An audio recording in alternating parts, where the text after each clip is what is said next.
Yo soy Rory, hoy es viernes, and I'd like to be the umpteenth person to wish you a happy new year. Maybe, though, one of the first people to wish you a prosperous new year. That's what the wish is in Latin America, and I just love it. Prospero año nuevo to you and your family this year. So, a lot of people, when New Year's comes around, some people think about resolutions, other people really hate the idea of resolutions, but you know what? I'm one of those guys that recognizes that anybody who's ever achieved anything did set some goals, and so the New Year's a perfect time to look forward and set some goals. You just can't get there without knowing where you're headed or directing yourself, right? So anyway, if Spanish is one of your goals this year, I wanted to share with you some free tips to learn more Spanish this year. And not just free tips, but tips to learn Spanish for free. There's a couple paid things in here, but they're nominal. Anyway, let's get started. First things first, before we start talking about these strategies, we need to set our mind frame such that we're able to really make progress with our Spanish. So there's a couple things I want to remind you about. First of all, we need to recognize that learning Spanish is a really big goal. It's a huge goal. I mean, think about all the possible things you could communicate. And, if your goal is to learn all of Spanish, you need to figure out how to do all of that in Spanish, right? For the typical language learner who wants to become generally fluent, people, when I was learning Spanish, for example, used to say that, it would take a full 7 years to really get to the place where you can manage or dominate Spanish in multiple contexts of life and in everyday contexts of life. The good news is that you don't have to know all of those contexts of life in order to be successful as a healthcare professional with Spanish. So the next thing I want you to think about are two truths when it comes to language learning. Two truths. First of all, big goals aren't a problem. They just require some strategy, right? Big goals aren't a problem. And you know this as a healthcare professional or someone seeking to become a healthcare professional. I mean, you have been able to tackle big goals. I talk to my kids all the time. First of all, a slight confession. I grew up a little bit redneck on some property, Western Washington, south of Seattle, kind of out in the trees in the woods. And when Leslie, my wife, first met me, she always makes fun of me because she always recalls that I had a pair of jeans with flannel lining inside of them. I loved them because they were super warm, and I rode a motorcycle and it kept me warm. But anyway, she thinks, when she met me, I was pretty redneck. Anyway, when I talk to my kids about strategies for meeting some of their goals, whether it's a big school project or whether it's something in their personal lives or whatever, I always ask them the question, how do you eat an elephant? And they're like, what? Eat an elephant? I mean, they're onto this now, they know. And they always say, yeah, Dad, one bite at a time. And so I want to share some strategies with you today for learning language, because it is a big goal and it's nothing to be scared of. You just have to take it step by step. That's what we're talking about today. Second truth for this new year is that hard doesn't really matter. It doesn't matter if something's easy or something's hard. If you want it and it's hard, you just have to, set your intention and make it happen. So just go after it. It doesn't matter if it's hard. I mean, who cares about hard? We live in a pretty convenient and easy society in a lot of ways. But, the modern conveniences of our advanced society really haven't made learning language any easier per se.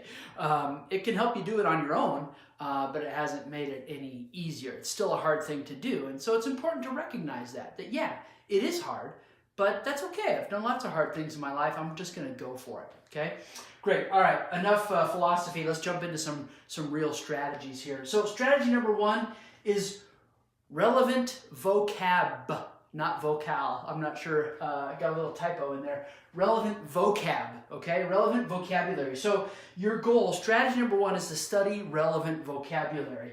And, think through your intended use of Spanish in order to narrow down different contexts that you need to be able to manage in Spanish. So, for example, the diabetes educator versus the obstetrician, right?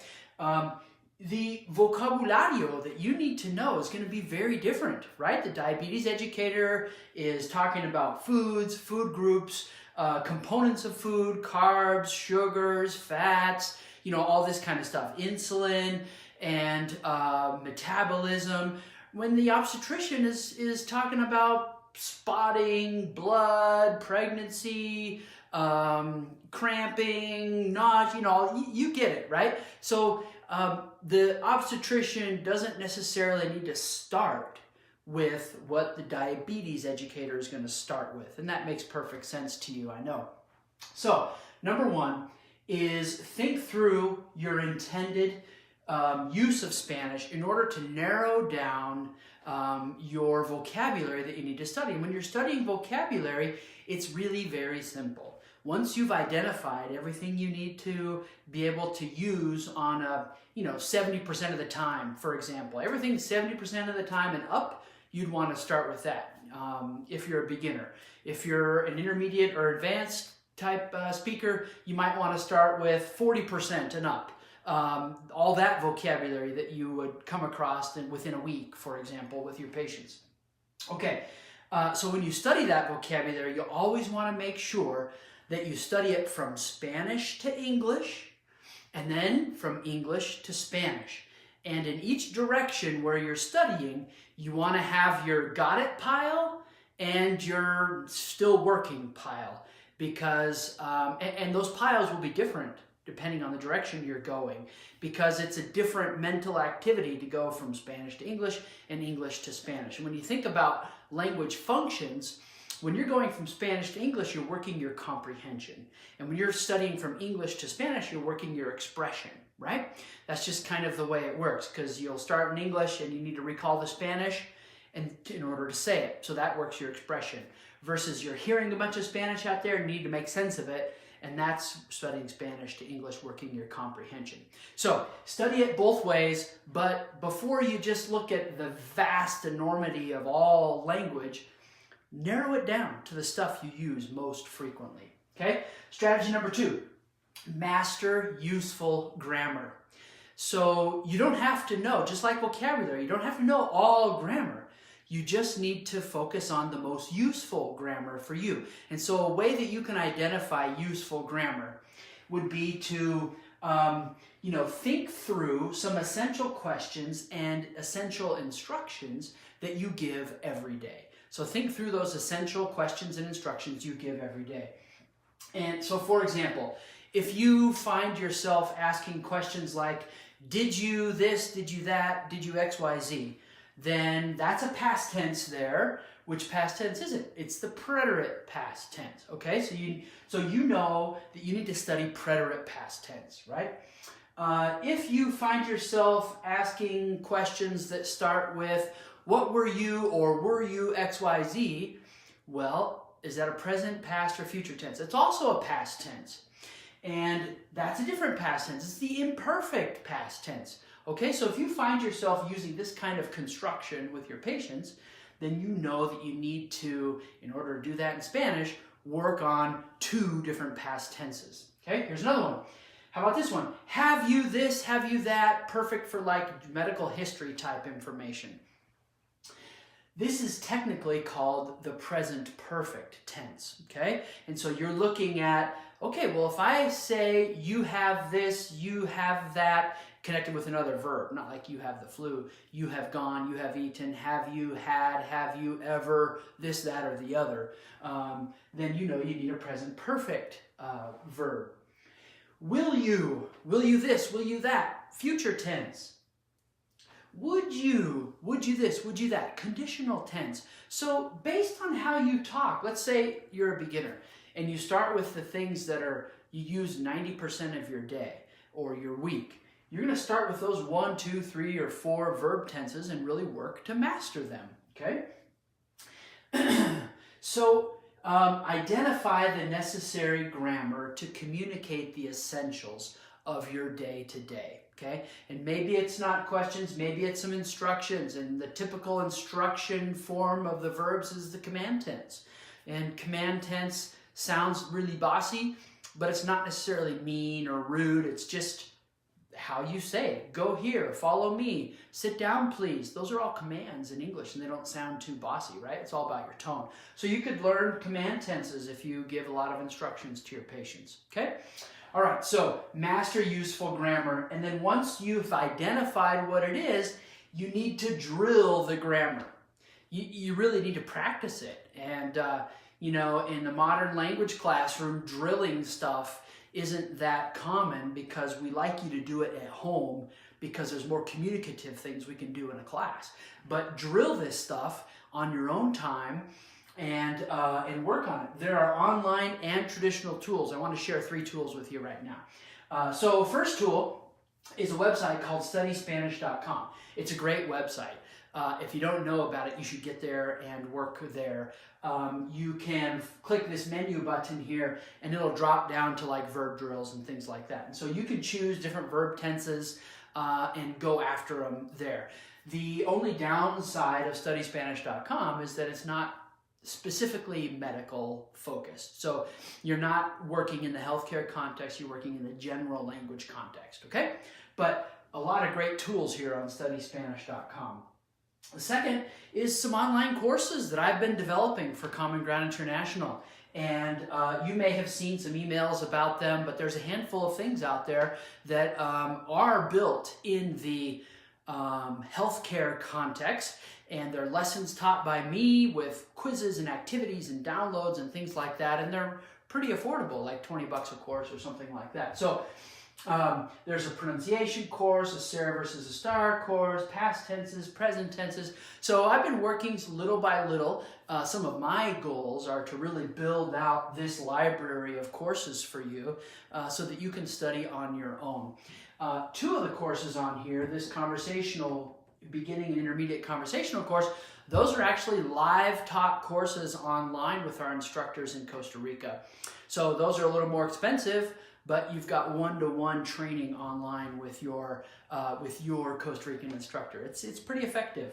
So another option would be more traditional grammar review, and that's a book. And this, The Ultimate Spanish Review and Practice, is a great book for you to consider if you want some written activities with like some audio CDs and things like that. So that's a good one. I know that we've got a handful of these in our office, in our inventory right now, if you want to jump online and pick one up. So it's about $19 or 20 bucks or something like that. Anyway, so these are some really helpful tools to drill grammar, okay? Keep your eye on this page here because more and more are coming, all right? Great. Strategy number 3 is to simply consume more Spanish. Consume Spanish. What do I mean? How do you consume a language? Well, you're either going to read it or you're going to listen to it, okay? So here are some things about consumption. Modern language theory is all based on what's called comprehensible input. And comprehensible input is like when you are reading something or you're listening to something, you understand maybe 80% of it, but 20% of it you don't know. And 20% of it, you're kind of like making some educated guesses and connections based on the context of what you're hearing in order to make sense of it, or on the context of what you're reading in order to make sense of it, right? We do this in English too. There's like a really big word from an academic that we don't completely understand, couldn't give a dictionary definition to, but we get the idea, right? Well, that's the level that you're going for when you consume a second language. You're going for input that's comprehensible. So if you're a true beginner, that input's really basic. If you're intermediate or advanced, then that input can get more complex, right? But the beginner can't listen to complex input because it's not comprehensible. All it is frustrating. Like in the same way, an advanced level person listening or reading very basic stuff is like 100% comprehensible. So it's not a learning activity. That's more of a pleasure activity, right? Unless you're learning like new content in the language. Anyway, you get the idea. Comprehensible input is what you're going for. It's where you understand the majority of it, but there's a little bit that you don't quite know for certain and you're making connections about it. So for beginners, this usually means you need to read. You need to read, and reading is great because you're able to control the speed and the complexity of what you're looking at and what you're consuming, versus listening, which you're unable to control the speed and you're unable to control the complexity, right? So some things you can read. Read at work. Read some things at work. Get your clinics or your department's, Spanish patient education brochures. And one of the things that will help you make this comprehensible is that you know all this content in English, right? And little by little, you'll be recognizing words because you hear Spanish at work and that kind of thing. And maybe you've studied some already. But that's going to help you, first of all, narrow down your range of vocabulary that you need to be working on. So find your clinic's patient ed brochures in Spanish or your department's patient ed brochures in Spanish and really work on it. If you don't have any, well, call a company like Common Ground International and we'll do a professional translation for you. That's not free, but of course, but we'd love to help you and your clinic serve your Spanish-speaking patients better. Anyway, next, online. You can read online about common conditions and treatments for the everyday things that you do in your clinic with patients. And here are some resources. First of all, WebMD is a great resource in Spanish. And so I'll upload these notes to the Facebook group so that you can download them and just follow these links. But if you just search up WebMD in Spanish, you'll be able to find all those conditions, treatments in layman's terms, in everyday Spanish, not in super high-level medical speak, but in layman's terms, low register, that you can begin learning about those typical patient scenarios that you have on a day-to-day basis. Same goes for Medline Plus. If you're not aware of the Medline Plus website, they also have a Spanish version of their website, and this is all clinical content that you're really familiar with, and you're able to read about it in Spanish. So that's really helpful to you. One quick pro tip about reading. When you're reading in Spanish, use a dictionary, not a translator. So a translator is like Google Translate, and you're tempted with a translator to enter like phrases or 2-3 word type entries and get a translation for it. The problem is that's a pretty mindless activity. But when you use a dictionary and you have like one term and you get one equivalent in Spanish, then you're automatically doing more cognitive work as you're looking at that language. So you see that, okay, this is a noun, this is a thing we're talking about. Oh, I can't find this word. Maybe it's a verb. Oh, if it's a verb, well, what are the endings? Oh, it must be an AR verb because of the endings.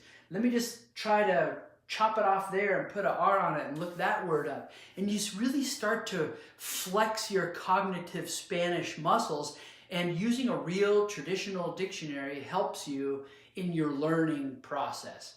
Yeah, it's slower. Yeah, it takes more work. Yeah, it's more tiring. But the good news is the more you learn, the less you need it. And that really helps you strengthen the learning process of consuming written Spanish using a traditional dictionary. There are great online dictionaries. Spanish Dict is a popular one that a lot of my students use. I personally like wordreference.com. It's a free app and online, you can get it to it in your browser. That's a great dictionary as well. Anyway, okay, moving forward. For those intermediate and advanced level speakers or learners, watch, listen, and read, okay? So you need to be consuming Spanish at comprehensible input levels, right? And so you need it to be more advanced than you are. And one of the best ways to do that is to really start watching some television broadcasts or if you really like the novellas, fine. I can't stand that kind of drama, so they're not interesting to me. I'd rather read the news or something like that. So watch, read, and listen. And so some good sites that I like are like CNN Salud. So CNN has a health section. And so this is the health section in Spanish. You could start there, or you could just do plain old, general content. Because if you're an advanced learner, then maybe you're ready to kind of move beyond the medical context and do more general language learning. Great, perfect. CNN, Univision also has a great website with lots of videos and things like that you can consume.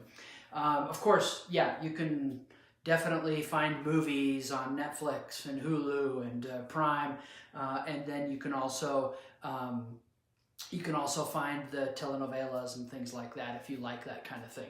Okay, but the point is, keep it comprehensible. So your ability plus a little bit, that's where real learning happens. If you don't have enough plus a little bit, then you're not really learning, you're just doing entertainment. And if you have too much plus, then you're just frustrating yourself and making yourself think that you can't learn a language, which is not true. Anybody can learn Spanish. Strategy number 4, find a conversational partner. Conversational partners are really important when it comes to learning a language. So let's think about some truisms with language. First of all, studying improves your knowledge. Okay, you can study all you want and it will improve your knowledge of something, but practice improves your ability. And so if you don't have a good balance of study and practice, you won't make the gains that you want to make. But if you just have practice, you'll probably really solidify some bad habits, right? And if you just study, then you'll never really move it from your head to your mouth, which is what you need to do. So you need a good balance of study and practice, and a conversational partner is really going to help you with that. So some ideas. Take some coffee breaks with a friend or a colleague, which is also learning Spanish, okay? So someone else maybe at your level who's also learning Spanish, and you guys can say, all right, for this next 15 minutes, we're just going to practice Spanish together. We're not going to speak English. We're going to speak to each other in Spanish, and we'll giggle and we'll make lots of mistakes, and someone's going to say, I did this wrong, and that's fine. And we'll figure out why it's wrong, and we'll just keep going, right? But you got to practice. Second, you might consider a Spanish meetup group. Now, meetup groups were like one of the really early online social connection platforms, and they're not super popular today, but they still exist.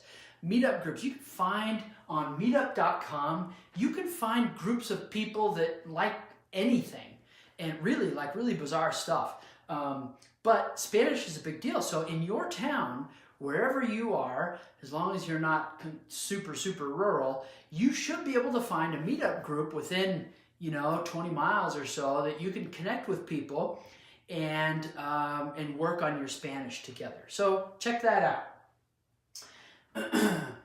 Next would be maybe invite a Spanish speaker to a language exchange. So language exchange is, the traditional intercambio type relationship where we spend a certain number of minutes speaking Spanish and a certain number of minutes speaking English, and at the end, we've both benefited in some way, okay? So find someone who you could single out, make a friend, and offer to do an intercambio with, okay? Pro tip on these conversational partner things, okay? If your conversational partner isn't a trained Spanish teacher, I would really suggest that you avoid the why questions. Why do you say it like this? Why do you say it like that? The reason is that a lot of people have limited or sometimes poor understandings of why the language is set up this or that way.